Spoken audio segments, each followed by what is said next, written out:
Have you ever wondered why a certain person keeps popping into your mind over and over again, no matter how hard you try to focus on something else? Maybe it's an old friend, a recent crush, or even someone you barely know. Psychology tells us this isn't random. In fact, a recent 2024 study on memory and emotional salience found that the human brain prioritizes thoughts connected to unresolved feelings or heightened emotions. In other words, if someone is living in your head rent-free, it's because your brain has marked them as important. But here's where it gets deeper. Constant thoughts don't always mean love or destiny. Sometimes it's attachment, sometimes it's anxiety, and sometimes it's your subconscious trying to tell you something you haven't fully processed.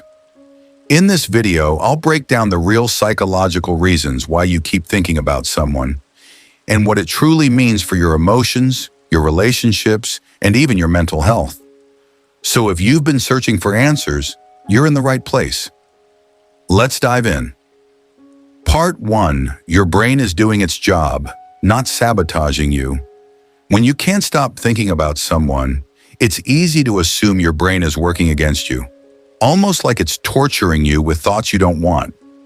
But psychology reveals something very different. Your brain is not sabotaging you, it's actually protecting you. Here's how.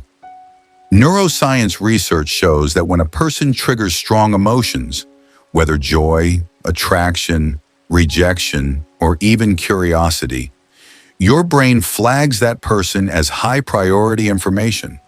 This is part of what psychologists call the salience network. It's a survival mechanism. Your brain evolved to keep replaying what matters most, so you don't miss important social or emotional cues. Think of it like a mental, sticky note. The more emotionally charged an interaction is, the stickier the memory becomes. That's why you keep replaying their smile, the way they spoke, or the last message they sent. Your mind isn't trying to make you suffer. It's trying to make sure you learn, adapt, and remember. The problem? In our modern world, this protective system can feel overwhelming. Instead of helping you, it can trap you in endless loops of overthinking. But remember, this isn't proof of weakness. It's proof that your brain is doing exactly what it was designed to do. Part 2. The psychology of open loops. Why closure feels like oxygen. One of the biggest reasons you can't stop thinking about someone has to do with what psychologists call open loops. Unfinished stories in your mind. Here's what happens. Every human brain is wired to seek resolution. When something feels incomplete, like a conversation cut short, a relationship without answers, or a goodbye you never really got, your brain doesn't file it away neatly. Instead, it keeps circling back, searching for closure. This is known as the Zeigarnik effect, first studied in psychology almost a century ago and still confirmed by modern research in cognitive science. The principle is simple. Incomplete experiences demand more of our mental energy than completed ones. That's why a cliffhanger in a movie or TV show feels impossible to forget, and why a person who left you with questions lingers in your thoughts far more than someone whose story with you is complete. Closure, in this sense, feels like oxygen.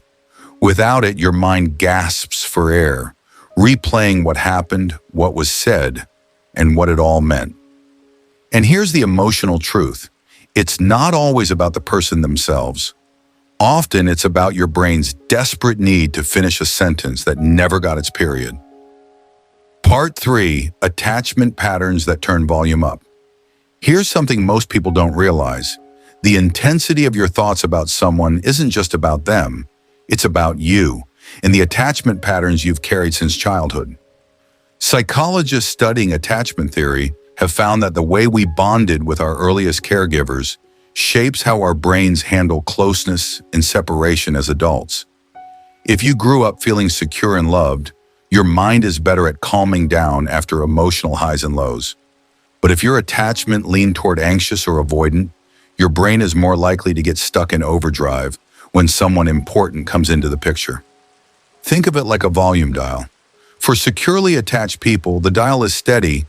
They can think of someone without being consumed by it. But for those with anxious attachment, the volume shoots up. Every unanswered text feels like an alarm. Every glance or word carries extra weight. Their brain is scanning for signs of rejection or approval, making that person feel impossible to ignore. Even avoidant types, who seem detached on the outside, aren't immune. They may suppress thoughts in the daytime, but research shows those suppressed feelings often resurface at night, in dreams or intrusive thoughts. So when you keep thinking about someone, it may not mean you're destined to be with them. It could mean your attachment system has been activated, an old pattern replaying itself in the present moment. And until you recognize it, your brain will keep turning the volume up, louder and louder. Part 4. The 3 traps that keep you stuck. Now, even when you understand the psychology, there are 3 mental traps that can keep you stuck thinking about someone far longer than you want. Trap 1. The highlight reel effect. Your brain doesn't play fair. It replays the best moments, the laughter, the spark, the connection.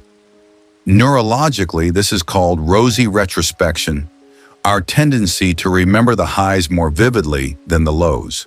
The problem? By focusing only on the sweet parts, your mind convinces you that losing this person was catastrophic, even if reality was far more complicated. Trap 2. The what-if spiral. Psychologists call this counterfactual thinking.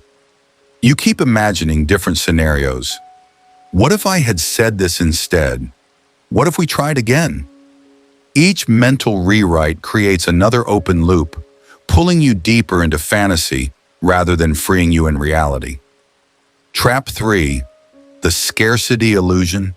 When someone becomes the center of your thoughts, your brain tricks you into believing they are irreplaceable, that no one else could possibly make you feel the same way. But neuroscience shows this is simply your dopamine reward system locking onto a single target, similar to how cravings work in addiction. It feels exclusive, but it's actually your brain narrowing its focus under emotional stress. Together, these traps create a cycle that feels unbreakable, idealizing the past, rewriting the present, and fearing the future without them. And until you recognize these patterns for what they are, mental illusions, you'll stay stuck on the same loop. Part 5. 5 evidence-based ways to get your peace back.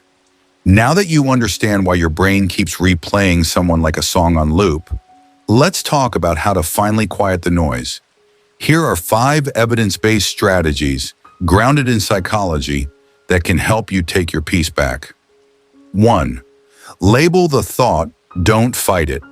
When the person comes to mind, instead of resisting, simply name it. This is my brain replaying an open loop. Studies in mindfulness show that labeling thoughts reduces their emotional power. You're not denying the memory, you're taking its claws out. 2. Close the loop yourself. Even if you never get answers from them, you can create closure on your own. Psychologists call this a symbolic completion ritual.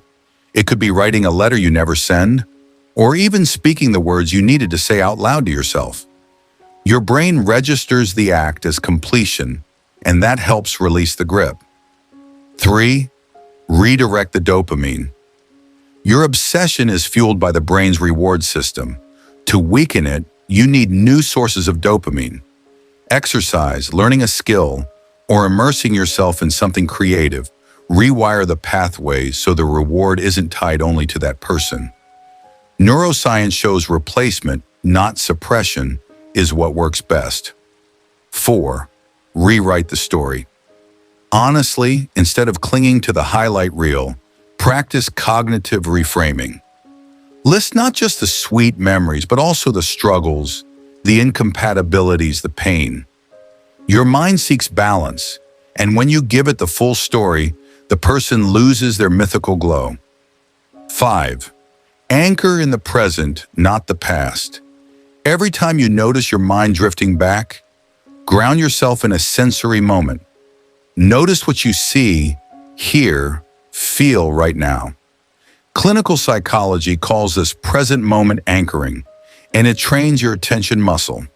The more you practice, the less your brain lives in what was, and the more it rests in what is. These aren't quick hacks, they're rewiring strategies.